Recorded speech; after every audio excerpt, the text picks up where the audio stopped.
អូនចាស់ស្បដីអូនត្រូវចាំណាត្រូវថែទាំអគ្គនាយកសិនឲ្យបានល្អប្រសិនបើកិច្ចសន្យានេះបាត់បង់គ្រួសារយើងប្រកាសជាចប់ហើយអូនដឹងហើយគ្រប់យ៉ាងបងកុំបារម្ភអី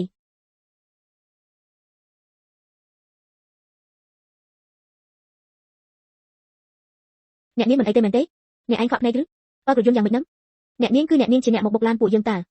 ខ្ញុំបុកឡានអ្នកឯងមិនមើលផងថាខ្ញុំបើកឡានអីខ្ញុំទៅបុកឡានអ្នកឯងបើករយន្តអីវាមិនសំខាន់ទេតោះនិយាយគ្នាតាមហេតុផលទៅ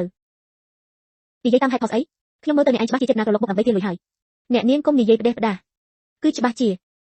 ហើយអ្នកណាថាមនុស្សស្រីចាស់អ្វីក្មេងនិយាយផ្ដេសផ្ដាសស្អីគ្មានរឿងស្អីពាក់ព័ន្ធនឹងឯងទេគេវាមនុស្សហើយគេវាមនុស្សហើយគេវាមនុស្សហើយ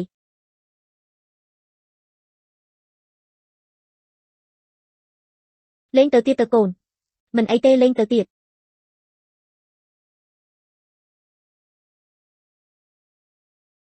ហេតុអ្វីមិនមើល